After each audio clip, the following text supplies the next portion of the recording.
Welcome to SoulPod, where science meets mysticism and your inner wisdom leads the way.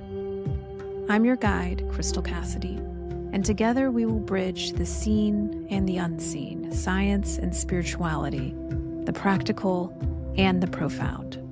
From quantum physics to energy centers, near-death experiences to extraterrestrial contact, join us as we delve into the mysteries of consciousness and journey together towards a more awakened, compassionate, and soul-connected world. Find your seat, drop in, and let's go on a journey together.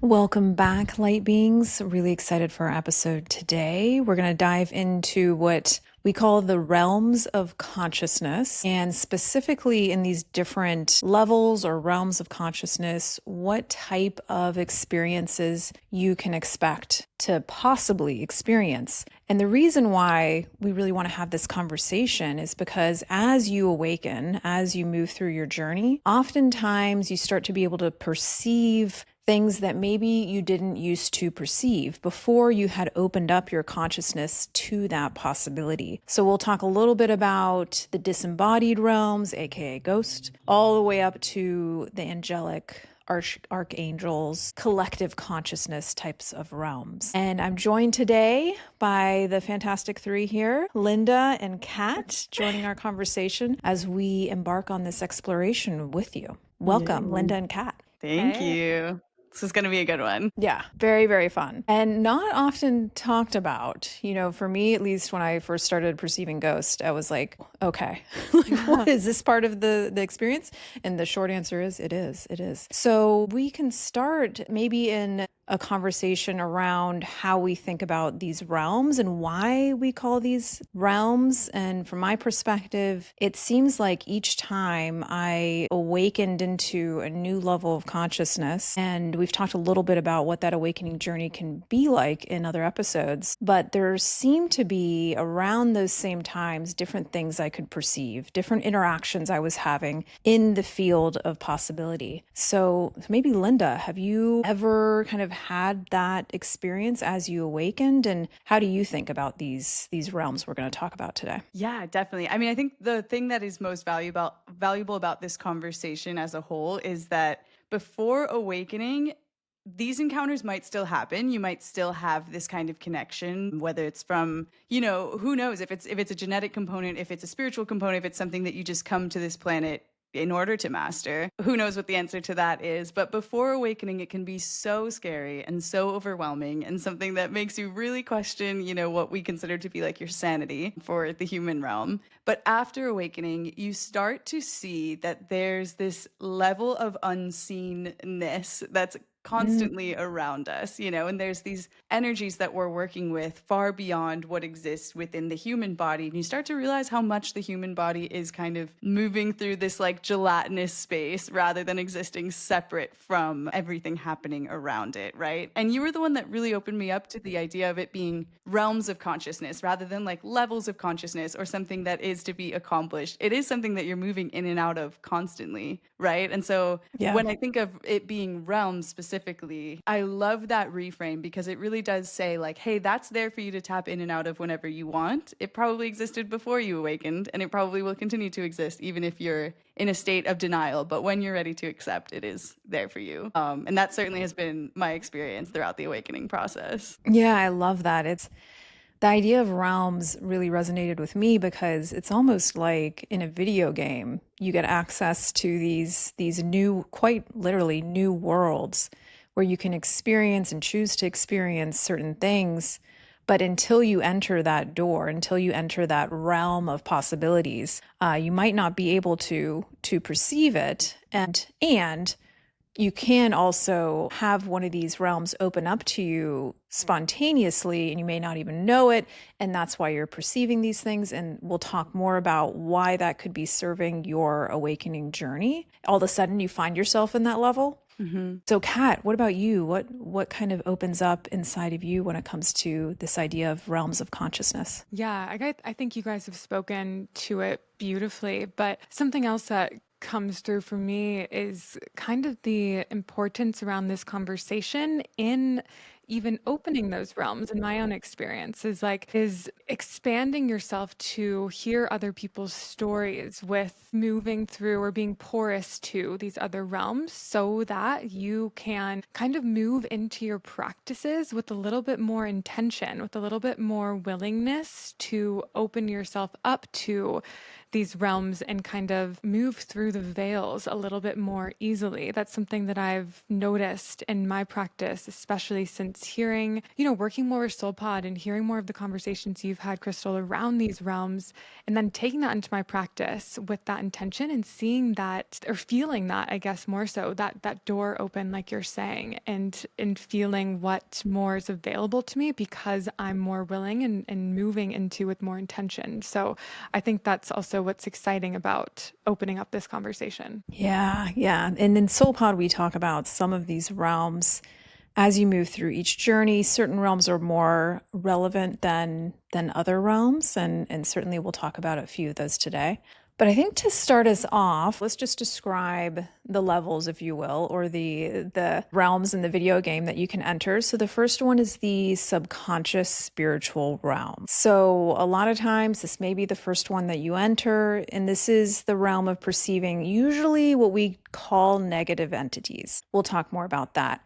The next realm is the disembodied spiritual realm, and this is ghost and other similar disembodied consciousness that you can start to perceive. And we'll talk more about why that is. The next realm, as you're awakening, I call this the awakening spiritual realm, but this is your guides, your loved ones, your ancestors. These are entities that are surrounding you that you might not have previously been aware of. And when you start to awaken and you're really building that momentum, this realm can open up for you. And then the next one I call the super conscious spiritual realm. So this is highly evolved beings. This could also be benevolent extraterrestrials, light beings, and they're disembodied, but in a different way. They've fully evolved past the need of having a body and retained their elevated consciousness. And then the last one that we can talk about is the divine spiritual realm. And this is archangels. This is collective consciousness, where the individual has really kind of given way to the collective. And this becomes a very, very powerful consciousness to tap into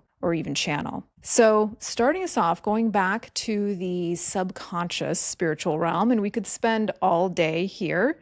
This is, like I said, one of the first realms that opens up, and it can sometimes be a little scary. And the interesting thing about this realm for me is that it's scary because you haven't yet realized your power. And this realm, the great gift here is that it can help you realize your power in your awakening, in your consciousness. At least that's what happened for me. So we can talk about demons. I know a lot of times we don't like to talk about the negative in the spiritual journey, but I think it's so important to have this conversation because it exists. It just depends on whether you're dialed in to this realm. And when you know that this is somewhere that you can learn a lot, then it becomes a little less scary. So let's talk about what you can learn in this realm. But before I get into my personal kind of crazy stories, Linda or Kat, have you had any experiences with this like negative entity, spiritual? Yeah. Okay. Yeah. Take it, Linda. I think of one. I have one that actually should be heralded as a warning, like seen as There a we go. warning. But when I was living in Hollywood, which if anyone that's been there knows it's an insane energy vortex, Hollywood, California. I was living in this little bungalow apartment complex. It was like 5 little bungalows all together that Paramount had built for like creatives coming to create for motion pictures, whatever. Just a very like tuned in, creative, energetically intertwined space. And I had this one bungalow that was across from mine where every time someone moved in, something happened that forced them to move out within like 6 months of being there or less. Like, I kid you not, in the 2 years I was there, I had maybe 8 neighbors in the place across like courtyard from me. And on the last one, I went in there because I was like, what's up? Like, there's something weird about this place that people keep leaving. And the moment I walked in, I was like, oh, this feels weird. Like, something feels off. So I decided to go back that night and like sage it and just kind of like have a moment with like the darkness that was like stirring in there. But I was a little too cocky. I bought a mirror I've been here. I've been in the too cocky stage. Yeah. Dude, there was a mirror that was the one common denominator throughout all of these people. Every single one of them had left this one beautiful like walnut wood mirror. And I was like, I'm gonna take it. Like my neighbor asked me, she was like, "You love vintage stuff. Do you want this mirror?" And I was like, "Yes, it's beautiful. I'll take it." That mirror comes into my apartment, and I swear to you, everything about the space I lived in shifted. And I think also when I went back to sage the place after the girl who gave me the mirror left, I left my door open and I left the door of the bungalow open, like across from me. And I went in and saged, and I think whatever had just been inhabiting that place moved from that bungalow into mine. Ooh. And I know this because it was like everything about my apartment started to fall apart. Like it was just like an alternate reality. And this was like such a Mm. peaceful, healing, amazing space. It had been huge in my spiritual awakening getting to be in this space. And everything changed like seemingly overnight to the point where my mom, who is a medium, came to visit, and she was like, something's weird here. She's like, this is not the same apartment that I came and visited like 3 months ago. So we ended up getting Florida water. We got in touch with her friend, who's a Reiki healer and medium, who had a whole conversation with the spirit. But it was really interesting because it was like every night I would try to have a restful sleep after buying that mirror, and I would be like shaken awake, or I would be like messed with in my sleep, or I would be trying to pull tarot cards and like it would be taking me in circles over and over and over again, you know? And there was like one mischievous energy, but there was one that was like Mm. just like dark, like wanting to be there and wanting to attach to me. And I didn't have the experience yet to kind of keep it at bay. So that's why we ended up, having other people help with that. But yeah, that was like, I think one of those experiences that I don't know. I'm like reluctant to say like demon or anything like that, but I Mhm. do. You can feel when there's something with bad intentions coming in an interesting way, or something that wants desperately to attach to life, to like a life force, rather than being ready to fully let go and exit the human realm. So yeah, so Mm. that was one of my very important learning experiences. Don't take free things from places where you can tell, the From energy is haunted not spaces. good. You might Yeah, have a exactly. hitchhiker. Yeah, exactly. That was my experience Wow. hosting in one of these like entities. Hosting. Oh, Oh, that's that's an right. interesting way to think about it. Yeah. Yeah. What about you, Wow. Kat?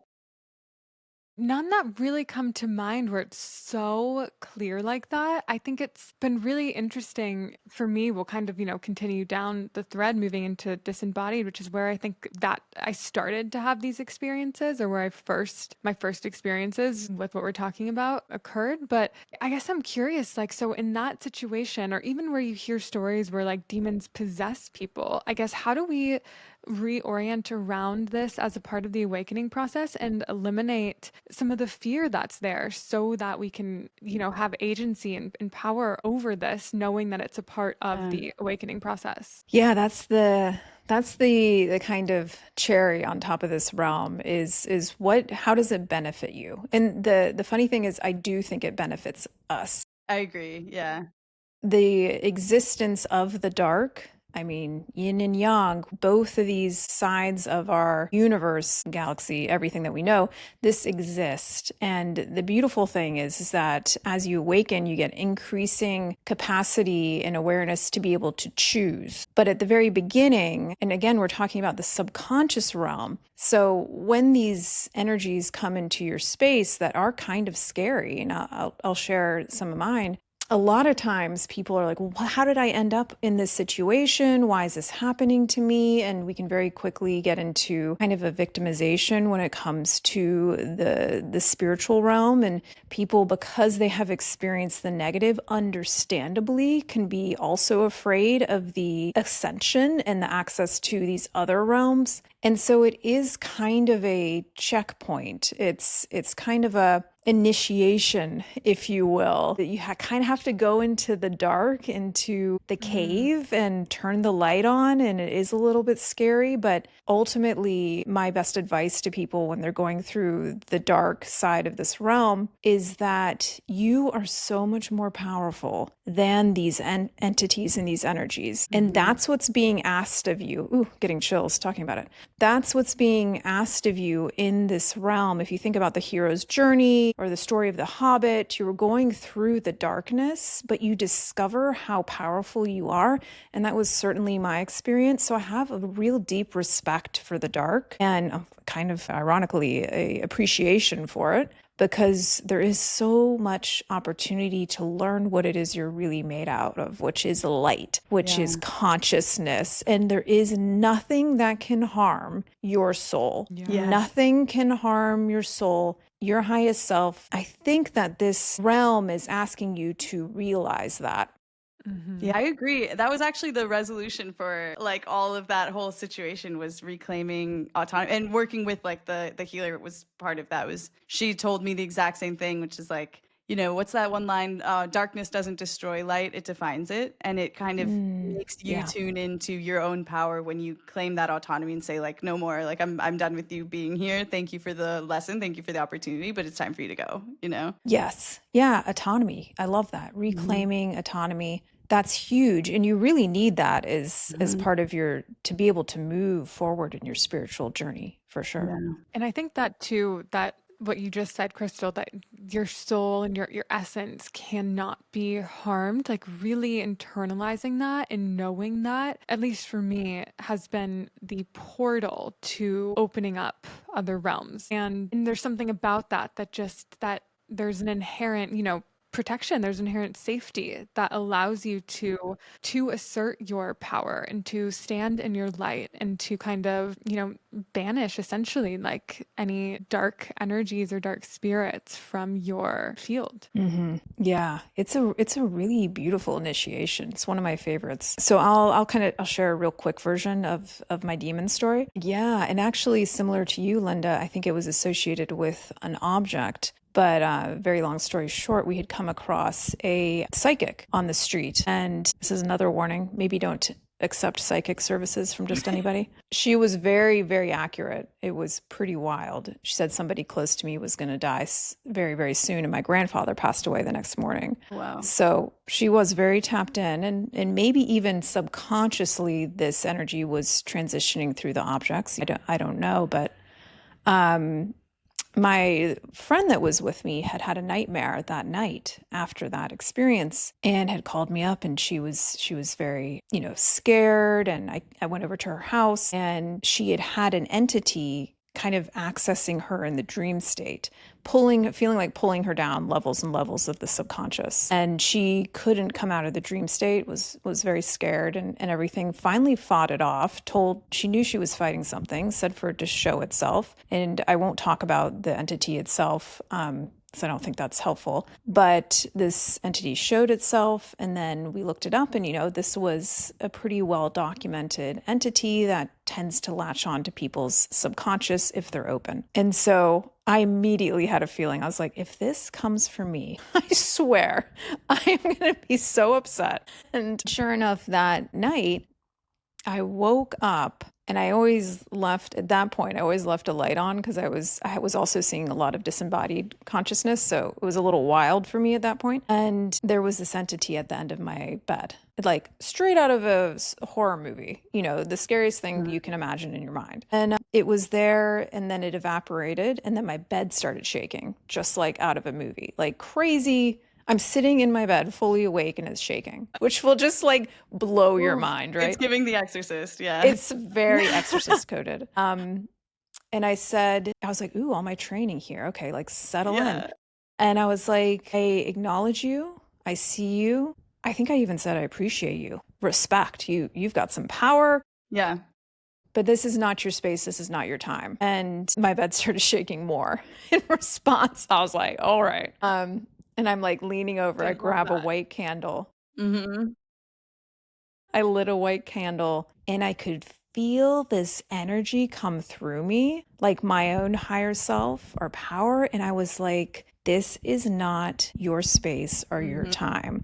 It's time for you to leave. And it was just like I had found my own power, and then it left. I could immediately feel it. Bed stopped shaking, and it had moved on. And it was that point for me where I had left the realm of the dark entities. It was like my final battle, if you will. Yeah. And I've never had since then another experience because I was able to find my own power, my own light, and I was not scared. I'm no longer scared of the dark entities. They don't elicit fear in me anymore because I've found that autonomy, to your point, Linda. And so, what a gift that was. I look back on it as one of the highlights of my spiritual journey was having the opportunity to realize that about myself. And as far as that particular experience, my theory is that it couldn't get into my subconscious like it was trying to do with my friend. Yeah. And so it was messing with me in the waking world. So yeah, pretty trippy. Yeah, that's so trippy. No, and it's wild too because like you said, like my mom was the one that taught me like some practices to kind of like shield yourself against, you know, anyone like messing with you, but they do still come close and they'll kind of like tap on the bubble around you, but they won't be able to like reach you anymore, you know? And mainly the practices are about just recognizing your own auric field and clearing it and grounding into yourself and returning to that baseline state of you can't touch me, but if I encounter you, I'm going to give you permission to be free now, you know? Yeah, Yeah. permission to be free. And my What do you my theory is that these subconscious entities, these darker entities, are actually reflections of our own subconscious. Yes. We're interacting with something of our own creation in a very kind of paradoxical way. Mm-hmm. So we're seeing ourselves in some way. Mm-hmm. So in my case, for instance, where I haven't, at least to my knowing, you know, haven't experienced many dark entities, you know, there's been bad dream, you know, the normal, what I guess I would perceive as normal, but then I've had, you know, experiences with ghosts or guides or so in that situation, did I skip the initiation or what happened there? I mean, hard to say, but you may not have needed it. Yeah, that's what I was thinking too. I feel like I Yeah. needed to get like rock bottomed in that way. Like I needed to get humbled. Yeah. Yeah, I think about like I had this one also like the same year, same in Hollywood, weird place, but I remember this one night I was like with friends and there was 6 of us sitting in a room and there was a piano in the other room in our friend's apartment and we all heard this key going ding ding and it took like a few times of it doing that for one of I think I was the one that actually looked at the person sitting next to me and was like, "Do you hear that piano?" And then out of nowhere the room goes cold, then the windows fog over and the piano stops and the music stops playing. And my friend had lost her grandmother's ring in the ocean that morning, and her grandmother was a concert pianist. And out of nowhere, I the just got piano, chills. I know, the piano stopped playing, and my friend just started like crying hysterically, which, mind you, she's like a very composed person, does not like show emotion easily. She just starts crying hysterically. And like after an hour of this, of her like crying hysterically and then laughing and then kind of like saying these things that didn't really make sense about her true calling and about what she was meant to be doing, the energy kind of just out of nowhere like whooshed away. And it was like all of us in the room witnessed this happening. But because of that moment, she quit the PR firm that she was at and she switched into becoming a Reiki healer. And now she's like an incredibly gifted channel and Reiki healer and all of that. But she kind of needed those back-to-back situations where she lost her grandmother's ring. Her grandmother was angry, came back to be like, "Where's my ring?" And to kind of like shake her into realizing that she wasn't anywhere near her true purpose. She wasn't like anywhere near what she was needing to do, but she also had that open channel of like being, you know, a medium and being able to communicate like in that way. And so I wonder if you're just didn't need that, you know, Yeah. that like It's screaming, interesting. shaking. Yeah, it's interesting. And so for anyone listening, it kind of sounds like it's not so sequential necessarily, whereas it is like you can drop into any point on this like spectrum of consciousness, you know? Yeah, that's a good way to put it. Yeah, it's not linear necessarily. Yeah. There are some, I think, rough kind of directions. A lot of times the subconscious and the disembodied tend to come earlier on. But yeah, I don't think it's a linear like levels. That's why I think realms makes more sense than levels. Yeah, it kind of reminds me of like a rock bottom where you don't need a rock bottom to be initiated into a spiritual awakening. And Totally. it's what a lot of people require. Feels similar Yeah. to Yeah, get you their can attention. Yeah, you can awaken through suffering or you can awaken through joy. There's all Mhm. kinds of vehicles for Mhm. awakening. So let's move into the disembodied realm. So this is ghosts and other like similar beings. And so the subconscious disembodied realms can kind of morph together a little bit or a lot, depending on your experience. But ghosts, first of all, let's talk about what do we think ghosts are? What is this disembodied consciousness? Most people's experience of ghost is seeing somebody or something or human form in some sort of earthly context. And a lot of times it can be somebody that they may have known that's passed, or it's a complete stranger, but it's very human. There's a human element to ghosts, and sometimes even animals and whatnot. And at least in my experience, I did not grow up perceiving ghosts. It wasn't something that I just always I know there's a lot of people that have, but for me, it was once I started to awaken, which I found so fascinating. That was a part of my awakening. And for me, I think maybe I needed that realm because being the science analytical crystal, it was the first thing that really made me pause and be like, wait a second. This is something that I can clearly perceive with my human eyes and my senses that is not explainable by science. How can there be some level of consciousness that's not tied to the body? And so for me, the purpose it served was building awareness that that was possible, that consciousness can be not non-local, like we talk about. And maybe ghosts are like partially quantum entangled consciousness that hasn't yet moved on to the next realm. It's a little bit of like a left behind imprint. Yeah. And a lot of times ghosts are left to their habits. They seem to do the same thing kind of over and over again. They're not fully like aware. There's some element of being left to their, I wouldn't say delinquencies, their like those neural grooves in your brain that you had a really hard time changing and that you're attached to in some way. And in my experience, I've both perceived ghosts that are kind of scary and some that are like just joyful. They're just kind of like, oh, what's going on? Like I had a fisherman ghost around me for a long time. I was like, dude, can you go back to your ship? Why? What do you think? Why do you think the fisherman attached to you? What do you think the reason was? I could feel it. I don't If know. there was any reason at all, or were I you don't just like know. randomly Yeah. assigned? Yeah. See, I randomly signed. He was very curious. Like I remember I was in wine country, nowhere near a ship. And I woke up and kind of turned over and he was like arched over me, What? looking at me, Oh my like God. so curious. Wow. Do you think there could be like an ancestral connection or anything?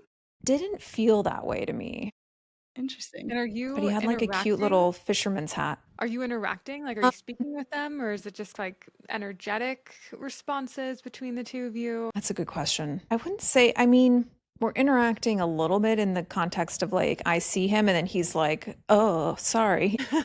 It's Like all just with him. watching. Yeah, yeah, just being a creep. Wow. He felt very benign to me, just a little Mm. like kind of Curious. confused and stuck. But what I would do Hmm. is offer them a channel to the light and say Nice. like Yeah. if you're wanting to and you might not be ready yet, I think that's also a choice is whether or not you do go into the light. I do think there's a choice there. And they just might not be ready for that for a variety of reasons. But Mm. allowing them and reminding them that that's there. Another kind of crazy experience for me was when we were in Italy, which is there's a lot of ghosts. And it was the middle of the day. I was with my husband. We were walking down an underground tunnel. And I'm actually not sure if it was the same fisherman ghost or a different one, but my husband was to my side and I was talking to him and he just stopped responding to me. And he kept on kind of looking over my shoulder and I was like, what's the deal, man? And he said so flatly, he was like, there's a ghost behind you.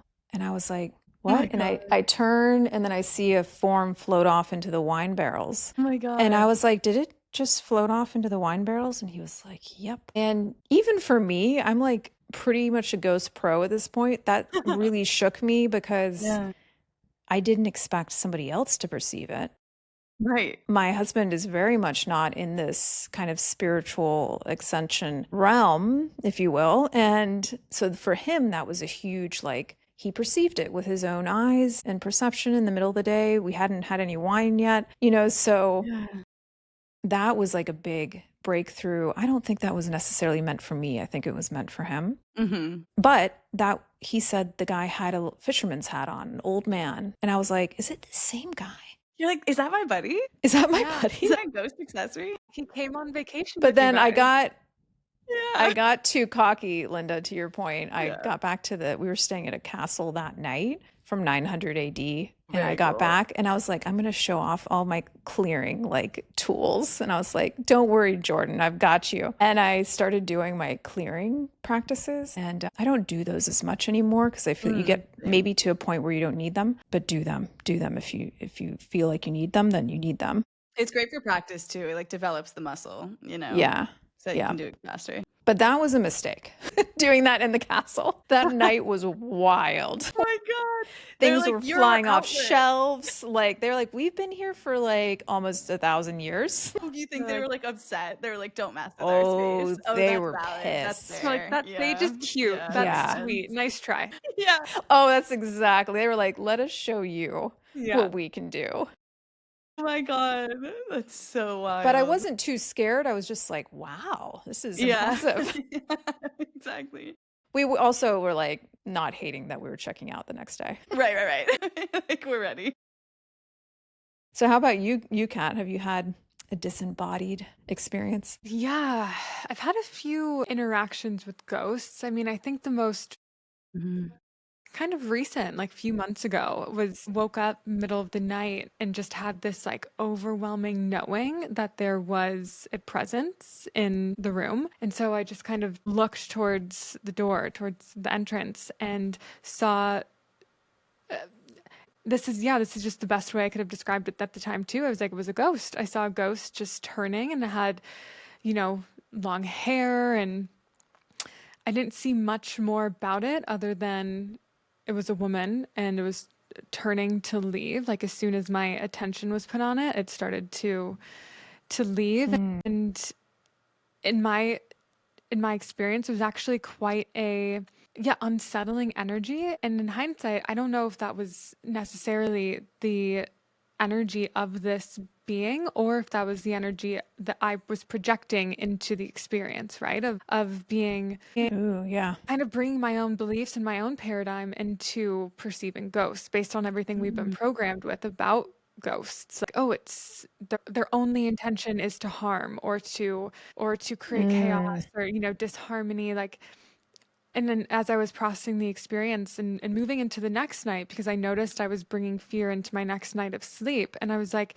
if it were an energy that was here to harm, granted, I hadn't had this conversation before, like your essence and your soul can't be harmed. So that hadn't settled into my body yet. So at that point, I was like, if their intention is to harm, like they could have done it already, and noticing that I was carrying that fear into the next night, like my own doing. And so I had to, I guess it was my own kind of initiation of asserting that power. Like what do I believe here? What's my construct about ghosts? And am I willing to be open to kind of just a distance, like they're here too, and they don't have to be this scary thing. They can just be something that's also here. Yeah. So I feel like that was the most clear recent example. But then another side of the coin where maybe this wouldn't fall into the same realm. I'm curious, where it was more of like this perception of or feeling of disembodied energies without seeing them. Like when my partner and I were recently on a hike, we hiked into this area that had chimneys that were the only things that remained. So essentially they were ruins, right? And we're walking up to these chimneys and I could feel all of the spirits and timelines that had existed around this chimney, that had once lived in the house that existed around this chimney, used this fireplace. And I couldn't see them, but I could feel them and almost feel them moving around the fireplace. And it felt like a real-time harmonizing of time and space, of like, it's all happening now and I can't perceive it with my eyes, but it's all here now. And these energies, these disembodied beings are are. Oh my gosh. So it's kind of like instead of like feeling like they had like unresolved anything, it was more like they're existing right now in their real time as I am Exactly. too. Exactly. It was like they're Yeah. existing here, Mm. that it's almost like the house is even still here. It's like they're still using it in a way. Like all of the energies are still, all of the beings are still in this space, still using it, and just different timeline, but happening now. And I'm here in this iteration of time and space, perceiving it as these ruins and feeling the harmonizing of all of it. It sounds like, yeah, you're picking up when you open your consciousness to such a degree. What is time, right? It's just, it doesn't Yeah. necessarily exist the way we assume that it does. And so it totally makes sense to me that you could perceive not even necessarily disembodied consciousness like ghosts, which is kind of like left behind consciousness, but the aliveness of those lifetimes, those like energetic signatures Yeah. that are in a different time but same space. Yeah. Like reverberating Yeah. back into now. Yeah. Interesting. Yeah. I love the idea of an energetic signature. Like I feel like a lot of places have that too. You know, I think about like visiting the Colosseum in Rome. I couldn't Mm. be in there for longer than 10. I was in there for Oh maybe my 10 minutes, gosh. if that. And the Yeah. amount of pain, like, and mind you, I'm on like this beautiful trip. Like, I'm having the time of my life up until the moment I walked into that space. And it was just like tears. Yeah. Like, I just like could not handle being there Mm. versus visiting Machu Picchu. It was very like the Mm. energetic signature there. Mm. You'd think would still feel, you know, terrorized, but actually felt very calm and very loving and very grounded, you know? Mm. Ooh. Yeah. I think that's a really potent conversation. Like even I had the same experience at the Coliseum. I could Good. not wait for that tour to be done. I couldn't even make it to it. I was like, there's no way I'm staying here. Like, this is wrecking me. Yeah, my analytical mind was so Yeah. fascinated because I'm like, ooh, history, like Right. crazy, but it Mm. was deeply uncomfortable. But there's Totally. places like I forget the name of the basilica in Venice, Mhm. St. Mark's, maybe? But going into that space, I meditated and I just started crying immediately. It was such a powerful space that I could feel that there were humans, there were beings that had consciously created that energetic footprint, Yeah. that energetic in that space, even though a long time ago. And you could tap into that, you could access that. It's almost like these little gifts along time and space that others have left us because of the Yeah. work that they've done to cultivate certain energies, and you can experience some of those energies. So it's a really cool idea and concept. So next we can step into the realm of awakening, and this can be your guides. So maybe not necessarily people or entities that you've known in this current lifetime. Those can be your guides. They can be ancestral. They can be light beings. They can be pretty much anything can be your guides. And it changes, I think, throughout your life depending on the context of the support that you need at that point in time. They can also be your loved ones. So others in your family line that have passed. And a lot of the yogis will talk about how that support can go back 13 grandmothers or 13 generations, and you can pull upon or access those 13 generations. Think about how far back that goes when you need it. So this is a really powerful realm. I think you could call it like the first positive realm, even though we could argue that some of the other realms are also positive. But when we think about loved ones, we can think back to those 13 grandmothers, all of those generations of wisdom that you can tap into when you need to. And anybody else who's recently passed. Like for me, my great grandmother was one of the first guides that I became aware of through other mediums, psychics, and even friends, mentioning that there was this older woman off to my left, which a lot of times when they show up off to your left, that means that they're loved ones that have died.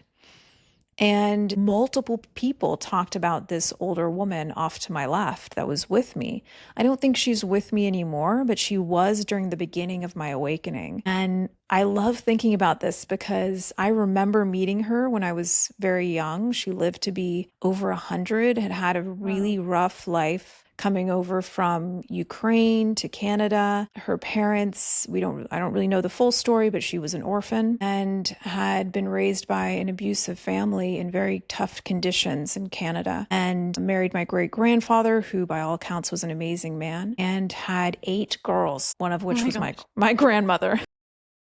Wow. And what I heard about her is that even during the Depression in Canada, when there was no food in Canada, so much so that my grandfather had to just leave his home because they couldn't afford to feed him, this woman, my great grandmother, would feed anybody that came. They lived near the train tracks, so anybody that was really hungry, that needed some help, she would, even with all these kids, help them. And so the Aw. generosity of spirit and her energy, just from knowing her earth story, was already so strong. But it's really comforting to think that that's possible, that your loved ones are with you. They truly are with you. And they're there during certain times when you need them.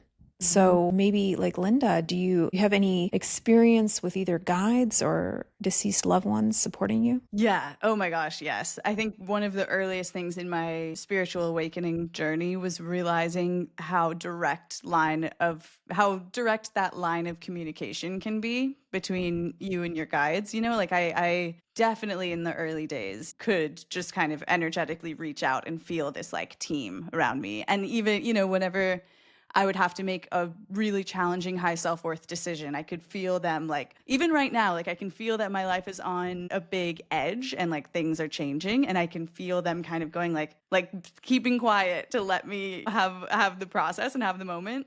But another one I think of that is really interesting is I do feel like I have this communication with the spirit that's going to be the human like usher into the world, like my child for, is the best way to put it. Like Mm. I have always had this being that appears in my dreams, and she takes like the same form every time, and I say she only because that's the form that she always takes, but I've always worked with her in my life. Like as an adult, I've always been like, hey, like wherever you want to come through to this earth, like help me land there, and that was part of the Mm. conversation that led me to New York and to leaving LA and all, and even like my partner, I was like, whoever you want to be the person to help bring you to this planet, like get me connected with that person.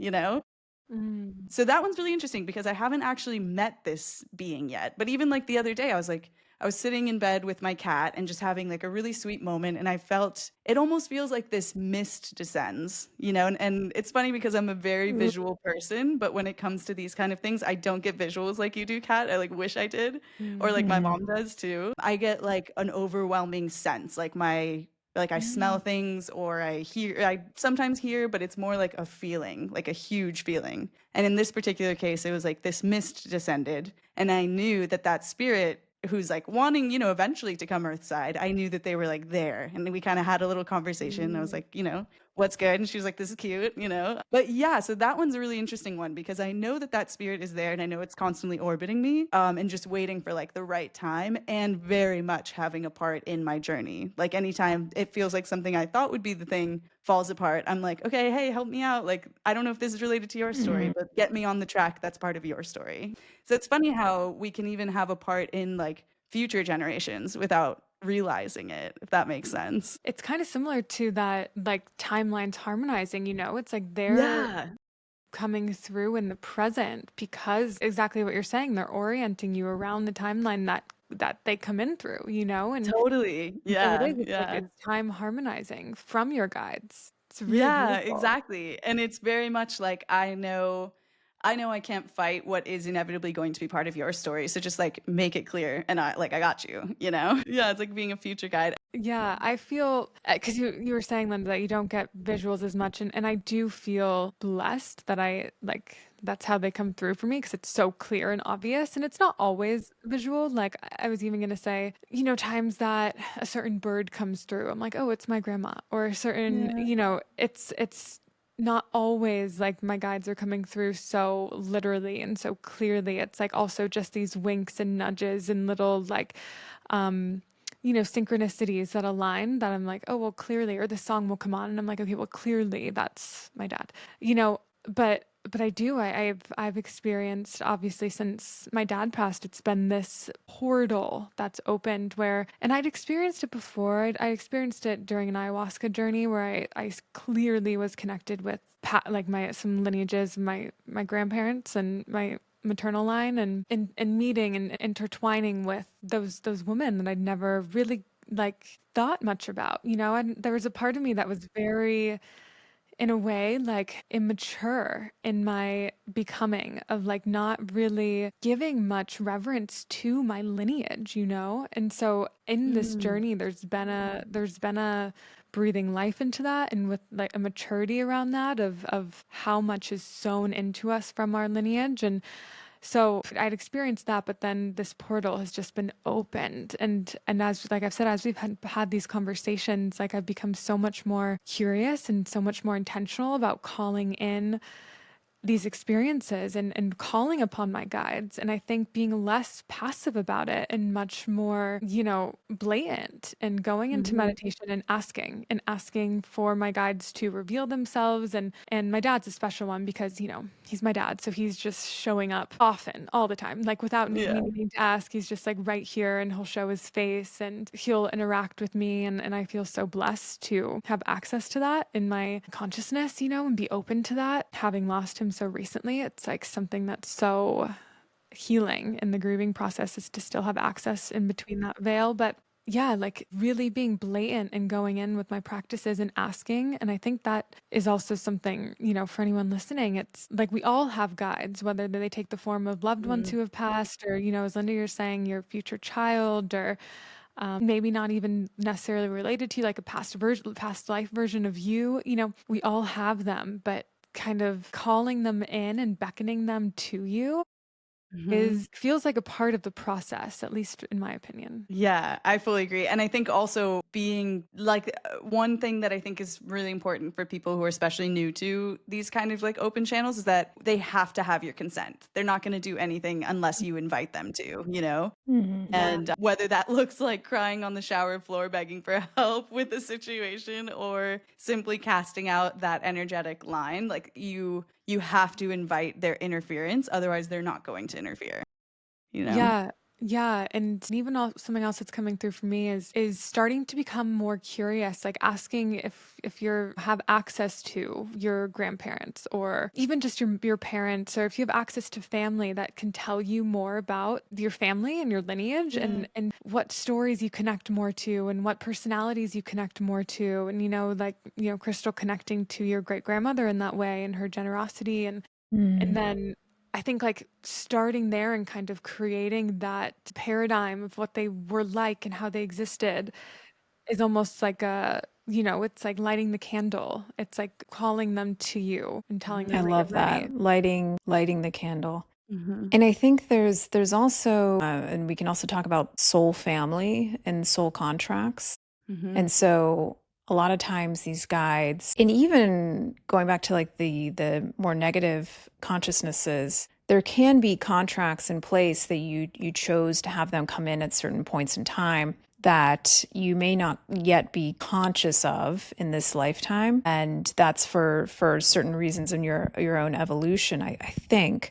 Mhm. And there's also what's coming up for me is a reminder that it can be your lineage. It can also be humans that have a deep amount of wisdom, and you can, if you open yourself up to this, access that wisdom. Like for me, and I don't have any Native American ancestry that I'm aware of, but that Native American guidance for the last probably 4 years has been really strong for me in Mhm. certain areas of California more so than others. But that guidance has been, and that support and some of the wisdom that's I've opened myself up to connect with that support. These are, again, it's a different time and space, you know, that maybe you're accessing as well. Those are like reservoirs of healing and wisdom Mhm. that you can light your candle if you're Mhm. open to receiving it.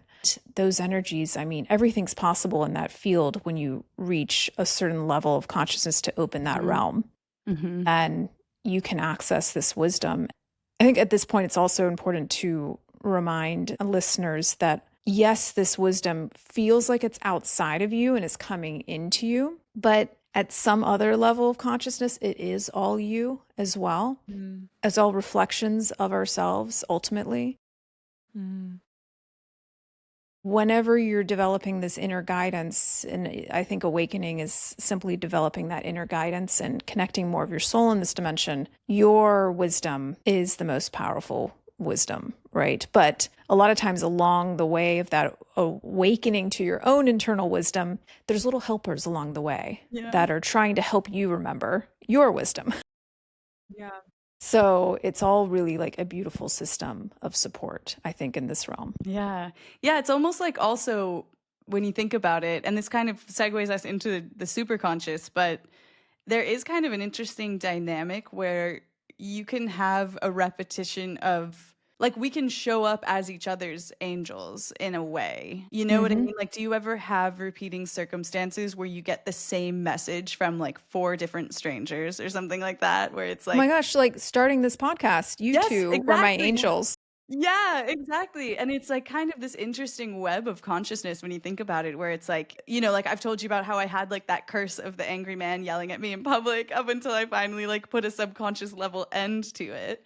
But each of those people, all of which were very strange interactions of like an angry man yelling at me in public or chasing me or whatever, like all of them had the same kind of feeling to them. And every single one of them served the purpose of making me realize that there was kind of an energetic leak happening that was attracting this kind of dynamic to me, you know? And so it's cool to think about how we can each show up as like our own angels for each other without even really realizing it in real time.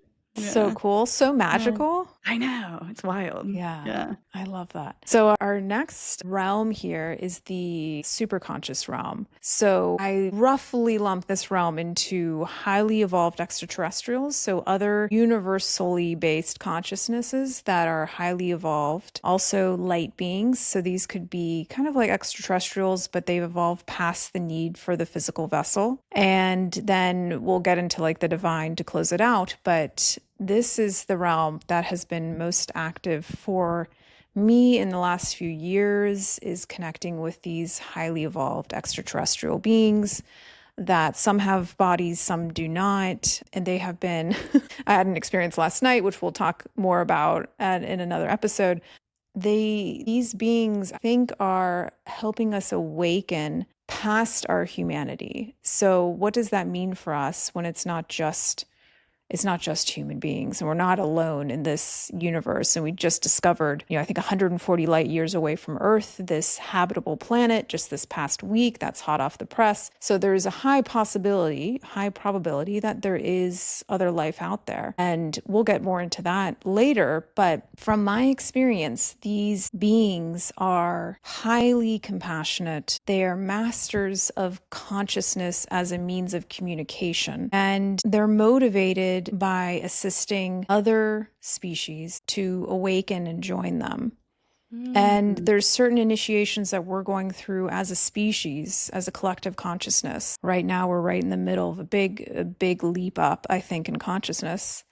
And they're watching. I really do believe that they're watching, and they very much respect free will, at least in my experience, very respectful of free will. But they can, if you light the flame to welcome this contact in, they will meet you. And there's a process that seems to happen with connecting with this specific realm. And it's a process of slowly building this trust, this relationship. And each person, I think, has their own process to opening up to this realm. And it kind of depends on what you're ready for. And some people don't need to access, like we're talking about any of these realms you might not need in your experience or want in your experience, but it is there when you're ready to tap into it. And for me, this access to that realm of intelligence opened up initially very early on in my awakening. Interestingly, they were a big part of my initial awakening, and then really accelerated since my Kundalini awakening. And I have found that my Kundalini tends to really move when this intelligence is around. So there's much more to talk about there, but we're talking about not ghost, not gods or anything like that or goddesses, but these kind of like highly evolved other consciousnesses in our universe. Do you find that it's like a recurring character, like how the fisherman was, or like Abraham Hicks, I feel like is a great like mainstream example of channeling a higher entity. And it's a lot of what Abraham says is the same. It's like, we're here to help you evolve consciousness as a species, you know? Do you find that there's recurring characters or? At certain points, I think so. I think there's a certain character, if you will, certain extraterrestrial group that has been with my family group since the beginning because we have had similar experiences individually. Wow. That is very fascinating. And for those of you that are well versed in this, it's some sort of blue being. I don't know. I'm not really sure if it's Palladian or Arcturian, or I don't pay too much attention to those labels, but some sort of blue being has been in my family's energy for a long time. Wow. But I've had interactions with, even last night, it felt like a different type of being. Yeah, what happened last night? You haven't told us yet. Will you share? Should I? Yeah. All right, buckle up. Here we go. Yeah, we'll talk more about extra. I know there's many of you out there that are curious about this, so we'll dive deeper. Yeah, so last night To give people like an example of a little teaser. what this experience can be. Yeah, and it's evolved and changed over time, but there's a few commonalities. And so what I typically do is, and I've been living out on a houseboat the last few weeks on the bay, and so it's a beautiful place to meditate, and Yeah. I've connected with a extraterrestrial group out there, and I'm curious to see if that will continue. But going into meditation with the intention to connect, and I've spent many years working on my fear. 5 years ago, there's no way I would have done this by myself out in the middle of the bay. Like, I would have been too scared. But over time, I've worked on that. So, very long story short, a few things that tend to happen in this connection is in the meditation, the space around you starts to change. There's an interdimensionality that starts to happen. And sometimes it's very disorienting. There was one time where I told them, I was like, show me interdimensional experience. And I was like, okay, never again. Let's not do that. And typically I will start to sense them before I see them. And when you've meditated for a long time, you can start to decipher your own internal connection and something else interacting with your internal energy system. Mm-hmm. And so almost 9 times out of 10, my Kundalini starts to move. So my central channel starts to waken up and starts in my first center and starts to move up. And it's a pretty big energetic activation. And that's when I know they're around. Yeah. And last night was a little unique, and I've had this happen a number of times, but with my eyes closed, all of a sudden it's pure light. And to the point to where when this first used to happen, I thought somebody was literally shining a flashlight in my face, and there's nothing there. And so I've gotten used to that so I can stay in it and not come out of it. And that's them connecting, I think, through consciousness. So this light is almost like somebody has picked up the phone and you have this connection established at that point. And then I kind of came out of meditation. I was like, okay, they're around. And I went back into meditation and I said internally, I was like, can you show yourselves? And the light started again. It was like instantaneous. It was like everything lit up in my eyes. And I was like, ooh, okay, these are powerful beings. And then other weird things start to happen, sensory. Sometimes this is temperature, pressure around me will change. If they're coming down to the surface, that's when that tends to happen. Mm. They create like a little bubble over you, if you will. And it's very weird. Atmospheric pressure almost, like when it's about to rain, you get like that Yeah, pressure like feeling. my jaw and my ears will start to like pop. It's like actual atmospheric changes. The temperature will warm. For some reason, a lot of times the temperature gets warmer, and all of a sudden sound changes. So those sounds you're hearing from far away, you don't hear anymore because it's this bubble. But that usually is associated with them coming down to the surface, which has happened a few times. But this time it was deeply energetic. And then I opened my eyes and I had a feeling they were there. I look off to my right and there's this kind of like yellow orange ship. And it's pretty high up. But it's, and I'm like saying in my mind, I'm like, okay, I'm greeting it. And then it moves in these just amazing ways that we don't have the capacity to move in that I'm aware of. And it would respond to my thoughts in movement. So I would kind of ask a question and it would like move up or down, and if it was something it seemed to really get excited by, it would like go like crazy. Oh my gosh. And then this is what we've been practicing lately is they start to move, like they're kind of off to my right, which feels very safe to me. It's not directly over me. And they've started to like move closer and closer over me. And then I can feel the energy change. And in the last few times, the same thing has happened. I literally just call and they show up. And I got a little scared with the direct over top situation. But this time I was like, you know what, Crystal, let's just surrender. Let's do this. And I think they could feel it, and they came directly over top of me. I could feel the energy accelerate. My Kundalini was moving, and I just had this massive heart opening. Like all this energy moved into my heart. And I felt this, it's very hard to put words to, but I felt their awareness and their consciousness and their love and their appreciation. And it was just like the most magical, beautiful experience. And it felt like a gift that they were giving in acknowledgement of this, the courage, really, I think that it takes to have this connection. Yeah, definitely. Wow. And I was just like, my mind was blown, and it was so intense. It was just really an intense, energetic experience. I would say about as intense as my initial Kundalini awakening. So to me, that really told me a few things. One, consciousness is their vehicle of connection. Two, they are masters of energy. And I suppose on some level I had given them my consent. And to interact with my energy. Yeah, and you like worked your way into it, because I can imagine, anything that speaks in levels of consciousness, it's going to overwhelm the human nervous system if it just drops in out of nowhere. You know what I mean? And just like your spirit guides need that consent. Like anything that operates on the level of consciousness is going to also need your consent and regulation. So like as you work your way deeper into realms of calm, it makes sense that you would have expanded contact with something that needs you to have that capacity in your body in order for it to happen, Yeah, and keep in mind, this is after years of these experiences, and a very, even more intense one in Joshua Tree last year at our retreat, actually. Yeah, I was just about to ask about the retreat one, because I know people have mentioned it in reviews, last year's retreat. Yeah, for me, that happened. Maybe we'll talk more about that one in the next episode. But that was after the rest of the group had left, but everybody had had some sort of experience. Wow. And most of them we perceived all kinds of crazy things in the sky during the day and the night. Wow. But we did all experience that initial contact, which is the pressure changing, the temperature changing. And then, they will only approach to the level of willingness of the least willing person.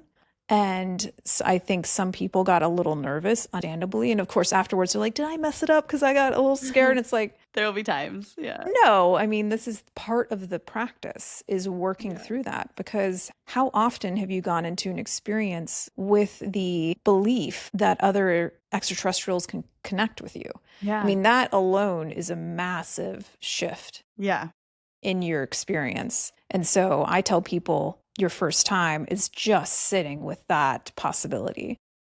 Yeah. It evolves from there. So they're very careful. But when everybody had left, then that's when we had the big they came down to the surface experience. How long do you usually have to sit in meditation for? Is there like a time frame that usually you can tell when it's closed? Oh my gosh. I literally went up to my parents' deck at our beach house one time. I was setting up to meditate, and we had 3 ships 50 feet above us materialize. And so it's fully just like if they're there and ready. And it can be, a lot of times it can take me a little bit by surprise that they show up so fast. Yeah, that makes sense. Yeah, it's wild. It's a whole different realm of possibility to tap into there. And then to your point, messages also? Messages? Yeah, do they like deliver messages when they visit? Or for sure. For sure, right? Yeah. Oh yeah. They're like, we have a list. I have a pretty long list of messages, and a lot of it is about where we're at as a collective right now. And Yeah. I think they're very interested in helping people who are open to their help. Yeah. That makes Yeah. sense. Do you think Yeah. everyone's capable of connecting with them? I mean, 100%. Yeah. once you're in the work and opening yourself as a channel, anyone can do it. Yeah, I think 100% anybody can do it. Interestingly, I think they have some sort of understanding of our perception, because there's been people I've been with when big things have happened, like the big ships coming over our house, and all of us are looking, at it like, holy, that's right out of science fiction film. And there's people that won't see it, even though we're like, it's right. Yeah. And Interesting. so I think they are very aware of what you're ready for, and you literally could be in the same group and some people won't experience it because they're not ready for it on some level, and then they'll have their experience later when they're ready, once they've been exposed to it. Yeah, that makes sense. Yeah. Wow, that's so interesting. I think of this one family friend who, she's from Brazil, and she and her dad both have a deep connection to, just like your family, to ET. And she had her first experience when she was 8. She was like on this beach in Brazil. And I remember her telling me the story when I was a kid. She was on this beach and all of a sudden the skies turned gray and this ship descended and everyone on the beach went running because everyone saw it. And, this was before like the internet or cell phones or anything existed. So she was like, everyone on that beach, like just carried that story with us. And there's no proof or anything other than that, the people, just like with the ghost story, like multiple people saw it and witnessed it and responded to it in real time. Yeah. I think they've been around for a long time. Yeah. So much more to go into there. But you mentioned, I think we'll end on this, the collective consciousnesses. So this like super conscious, borderline, like we could call it divine realm of archangels, which I think also could technically be extraterrestrials. They're just highly evolved beings that we perceive and have kind of developed in our minds, calling them angels. And they're this species or this collective of very powerful beings that can assist you and be a part of your healing. And also like any avatar that you're connected with, like whether it's Yogananda or Mother Mary or Mary Magdalene, like there's avatars of energy in this divine superconscious realm that you can connect with. And I remember I was at a healing event, and this woman we were working on who had a severe illness. I didn't grow up religious, so it's not necessarily an avatar that I connect with, but I saw in the healing experience, Mother Mary came in very visually, like she just descended. Ooh, I get chills. Just descended in with this woman and was very involved in her healing. And I asked her afterwards, I hadn't talked to her before that. And I said, are you Christian by chance? And she was, from Texas, Christian. And I was like, okay, this makes sense. This was a realm of support and divinity that she was connected to. So there's so much possibility in this divine realm of support and healing and energy. They're just highly evolved consciousness. And these collective consciousnesses like Abraham Hicks. Right. We've talked a little bit about those different types of channels. And I get this question from a lot of people, which is like, why are they invested in helping us? Why, you've developed into a collective consciousness. What's the benefit? First of all, I think they think of benefit in a much different way than we do. That makes sense. There's no like quid pro quo in these realms. And my feeling is that they know that we're all connected and that our evolution is their evolution in some like very real way. So they are very invested, almost like we're invested in ensuring that our planet is healthy. They're invested in ensuring that consciousness across this perceptible universe is healthy and evolving. So that's like my feeling. Animals. Yeah, like animals. Yeah. Why are we invested in animals in the shelter system?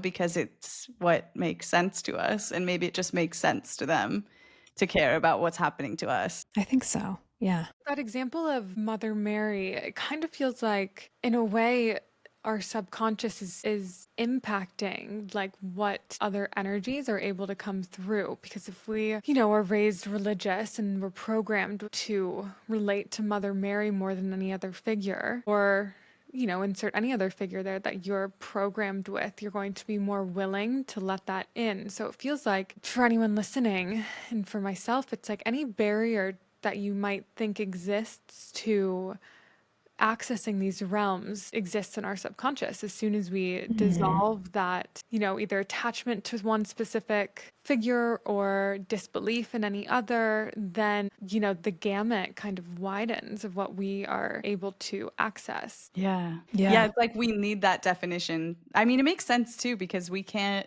we can't conceptualize something that has no borders. So as soon as we put like Right. our own borders on it, we can, And I wonder also if like exposure, just like you said, Crystal, like the initial exposure happens first to, let's say, ET, and then even if you don't have that experience that time, you're going to in the future because you were nudged into that initial, experience. Yeah. Yeah, I think it's very contextual. And I do wonder myself Mm.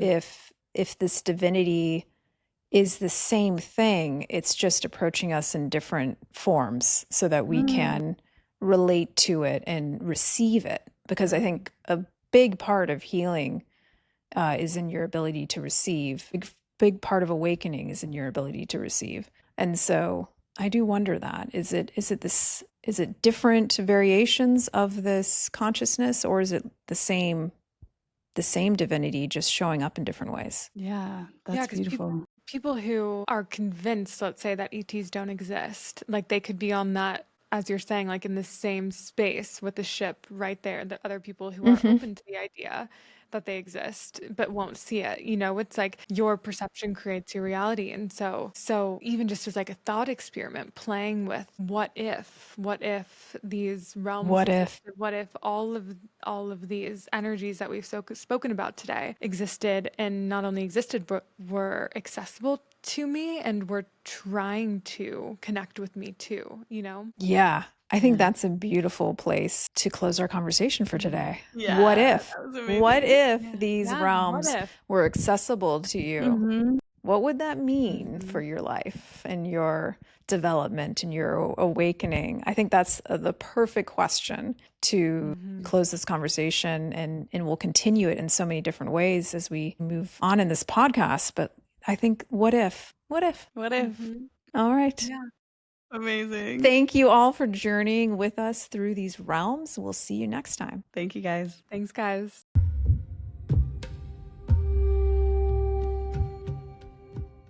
Thank you for journeying with us today, Light Being. We hope you enjoyed the episode.